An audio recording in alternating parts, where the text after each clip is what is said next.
Councilman David Alvarez with us and City Councilman Kevin Faulconer here this morning. Tomorrow we'll have the other two that will be at this forum. It's great to see you guys here today. Good to see you as well. So let's warm up for the big debate here today. Oh, well, you know, we're happy to do this, and what I appreciate so much is the tone that this campaign has taken.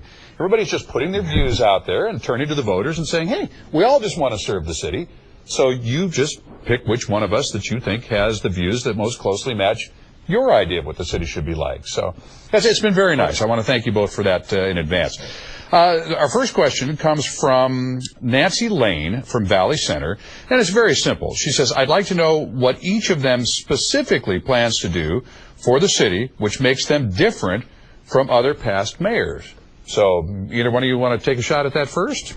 Sure. We'll alternate next time. Yeah, go ahead. I can do that. Sure. You know, my approach is a little bit different than the past, and that's focusing on ensuring that we have the economic development and the vitality in all of our neighborhoods.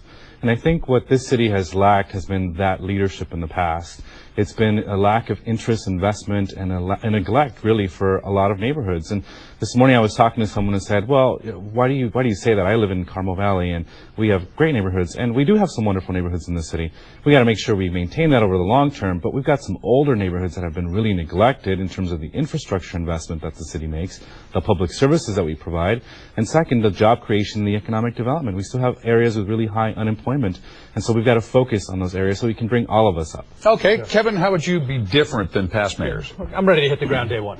Okay. Been on the council for 7 years and have the experience of really turning our city around from the financial dark days of the past. And we're not done yet. But that's what our city needs right now. Not only experience, but a proven ability to work with my colleagues to bring us together, to move the city forward. Day one, I'm going to get back into the neighborhood services businesses. And I'm talking street repair. I'm talking sidewalks. I'm talking our rec centers, our libraries.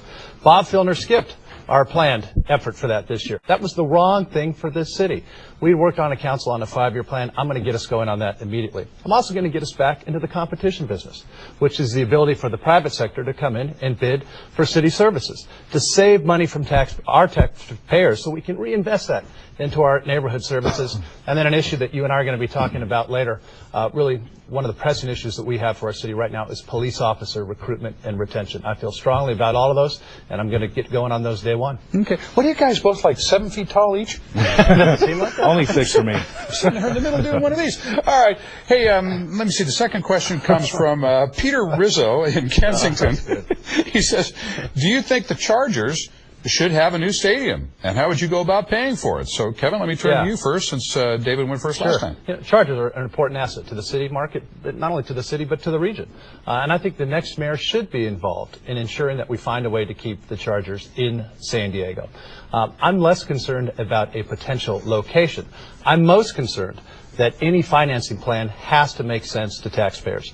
And that will be my number 1, 2, and 3 priority when it comes to the Chargers, is a financial plan that we as San Diegans can support and is fair to taxpayers. And that's how I'm going to approach it.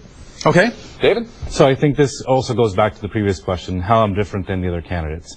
And that what we've seen in the city is we've given a lot of taxpayer money and subsidies to big corporations, whether it's hotel owners, to expand convention centers, with the theory that eventually we'd get that money back and spend it in our neighborhoods. We haven't seen that happen. In fact, we were cutting services up until a couple of years ago when we've actually now started to restore those services. The same thing goes with like Petco Park, which we all love our Padres.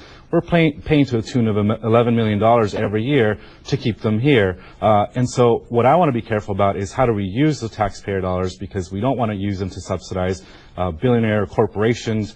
We want to use it to actually spend it in the community. And so that balance is what I'm going to be looking for. Okay, I've got just about 15 seconds for each of you to wrap up. David, do you want to just last words here? Oh, I just looking forward to today, talk about public safety. It's a big issue, but we've got a lot of things to worry about in the city. We got to build jobs. We got to create jobs. We got to ensure our neighborhoods are actually thriving, and that means focusing on that and not on giveaways like we've done in the past, not on the establishment, and that's what I represent. Kevin? Hey, Mark, we got a great opportunity to turn the page in San Diego. We knew what Bob Filner was putting us through was not who we were as San Diegans, not how the city was. It's time for us to come together. As I said before, I not only have the experience, but the ability to work with my colleagues together. Whether you're Democrat, Republican, it's about putting San Diego first. If that's the style and the leadership qualities that I'm going to bring to this office, And that's what we need right now. I'm very optimistic about this race. Looking forward to the debates coming up, and most looking forward to getting our city back on track. Gentlemen, if that's any indication of how this is going to go this afternoon, I cannot wait to get over there. 12:30 at the Police Officers Association. We share a fence with them right here. All I have to do is walk out the back door, and I'll see you guys over there. Thank you. See you there. Thank you. Thanks. All right, a reminder that special election to